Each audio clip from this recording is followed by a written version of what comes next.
And with the stroke of his pen, President Trump brings the longest shutdown in U.S. history to an end. Thanks for joining us tonight for 12 News at 10. I'm Mark Curtis. And I'm Kadiba Devine. As of just about 2 hours ago, the federal government is now back open. Earlier this evening, the House passed the Senate's funding bill. Arizona's House delegation voted along party lines, with the 6 Republicans voting yes and the 3 Democrats voting no. With the government now back open, federal workers are required by law to receive back pay as soon as possible. For some, that could be tomorrow. Meanwhile, the FAA will continue canceling some flights to ease the workload on air traffic controllers, but no additional cancellations will be added. The bill only funds the government through January. If Congress can't find a long-term solution before then, the country would enter another shutdown. And shortly before the final vote on the funding bill, Arizona Representative Adelita Grijalva was finally sworn in, a record 2 months after she won a special election to replace her late father, Raul Grijalva. She is now the first Latina to represent Arizona in Congress. Here is the moment that she was sworn in. You solemnly swear or affirm that you will support and defend the Constitution of the United States against all enemies, foreign and domestic, that you will bear true faith and allegiance to the same, that you take this obligation freely without any mental reservation or purpose of evasion, and that you will well and faithfully discharge the duties of the office on which you are about to enter, so help you God. I do. Congratulations, you're now a member of the 119th Congress. In her first speech to the House, Grijalva denounced Speaker Mike Johnson's decision to not swear her in sooner. Johnson previously said that the delay was because the House was not in session. 50 days that over 800,000 Arizonans have been left without access to the basic services that every constituent deserves. This is an abuse of power. Grijalva's first vote in Congress was on the funding bill to end the government shutdown. She sided with most fellow Democrats, voting no. Grijalva's election means that Republicans now have just a 5-vote majority.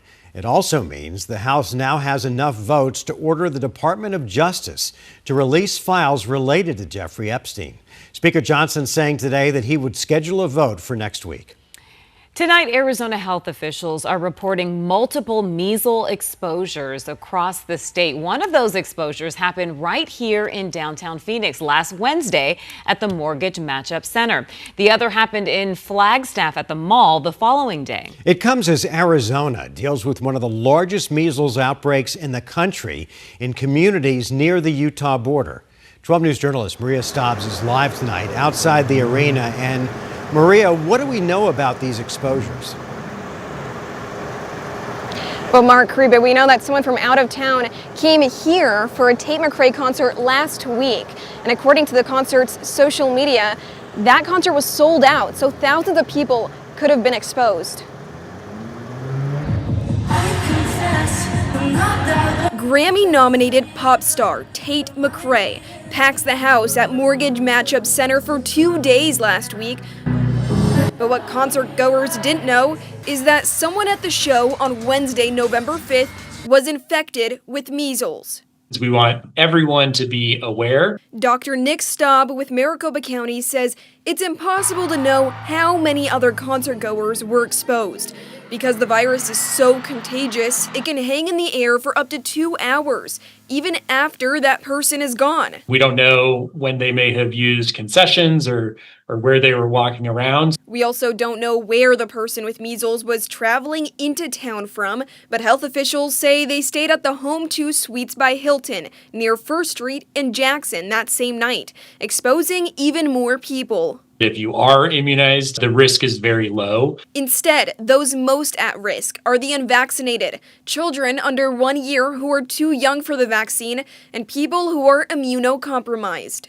Those individuals tend to have more severe infections, can be hospitalized. We have heard about deaths amongst children who've had measles this past year. If you were exposed either in Phoenix or in Flagstaff, symptoms to watch for through the next 2 weeks include a fever, cough, red watery eyes, and a rash that spreads across the body. We want those people to seek health care, isolate from others, and get tested. The strongest protection, though, is being fully vaccinated. If you are up to date on your vaccines, then this is a low risk, as is the ongoing outbreak of measles across the country.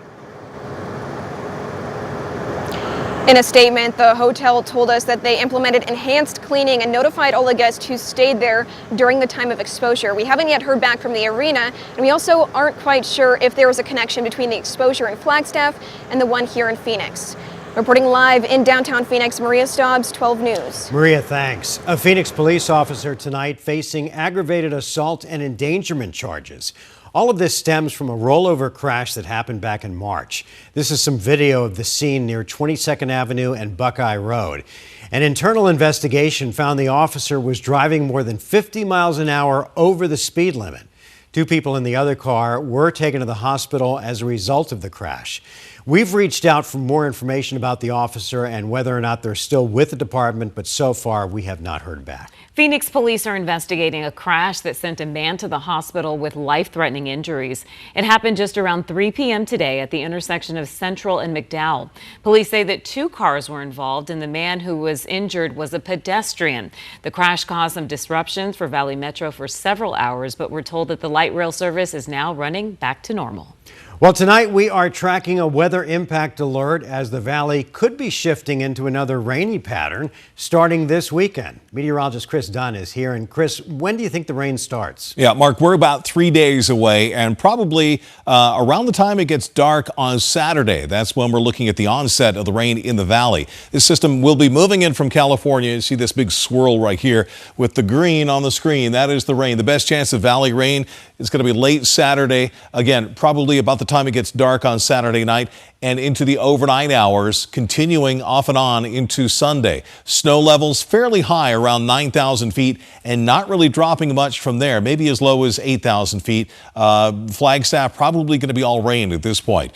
A 50 to 70% chance of that rain as we go from Saturday night into Sunday, and then a little bit of a break. A secondary system will bring in increased chance of showers coming in on Tuesday. So for late Saturday into Sunday, talking about Saturday night, overnight into Sunday morning, widespread rain. We have a weather impact alert in effect for that time frame, turning much cooler with high temperatures just barely edging up into the low 70s. So prepare for wet weather, again, mainly on Sunday. I've been analyzing some new data coming into the Weather Center, and I have some new numbers that I just put into the 7-day forecast that's coming up in just a few minutes. All right, Chris, thanks. Now to a story you'll only see here. After months of trying, 12 News has obtained the Department of Public Safety report looking into the Round Valley Police Department. That's right. The Round Valley city is about 4.5 hours from the valley up in the White Mountains. 12 News has been investigating allegations against officers there of assault, lying under oath, and even charges of child molestation. It's part of our ongoing investigation, Duty and Deception. 12 News journalist William Pitts has our report. After 2 months and multiple denials, will the city release the DPS report? I'm sorry? Will the city release the DPS report? The DPS has the DPS report. You guys don't have it? No, we don't. We've been told not to release it. It's DPS says you misunderstood what they said. That's not my understanding. 12 News finally has a copy of the DPS investigation into the Round Valley Police Department's policies and procedures. The report's main focus is the bar fight between former officer Sidney Aragon and his friend Joshua Irigoyen. The report says both considered themselves to be the victim in the fight. The report did not look at Aragon's actions. It was a review into whether his bosses did their jobs in investigating the incident. Former Police Chief Dason Merrill told the investigator he and Lieutenant Shane Bevington had decided that former Officer Aragon was not the aggressor. And since no one, including Joshua, had filed a complaint, they would not conduct an investigation. Merrill also said he reached out to a DPS captain for a second opinion. He said the captain told him, "You don't have anything," but also that you have to document these kinds of things. They could potentially come back to bite you. Merrill also told the investigator he asked Bevington, the police department's administrator, and former Mayor Shelley Reedhead if he should contact Joshua Irigoyen. Merrill said they all told him, "We don't solicit victims." But in an interview, the administrator denied ever saying that, saying Merrill never asked her and she would not have said it. The report does not show that Bevington was ever asked about it. Last month, Joshua's mom told us he's never been interviewed. To this day, today, no one has reached out to speak to Joshua. Former Mayor Shelley Reedhead did not respond to 12 News' request for comment. No internal investigation was ever performed, and both Merrill and Bevington both told the investigator they should have done one. There are other areas of investigation listed in the report. The depositions of both former Chief Merrill and former Officer Ashley Jayla, where they were accused of lying under oath. Thus far, under oath, you've been dishonest with me, correct? Yes. An attorney asked them both about an incident involving former Officer Aragon, allegedly threatening to kill the lawyer at a town parade. Both former officers have accused the lawyer of acting inappropriately, and the state bar is investigating. The investigation did not weigh in on whether the deposition was proper, but a note does say that the allegations of a threat have been sent to the Arizona Attorney General's office. Well, I was hoping that we would get some answers. I was hoping that there would be an investigation for the victims. Christine Howard organized a recall of the now former mayor of Springerville. She said she wanted the report to focus on more than just policies. The actual acts, the assaults, the threats, the victims. I wanted the victims to have a voice. That was William Pitts reporting. A spokesman for the Attorney General's office confirms that they are investigating, but would not provide any details. All of the officers from our investigation have either been terminated or resigned. And the mayor of Springerville resigned just a few days after our investigation aired.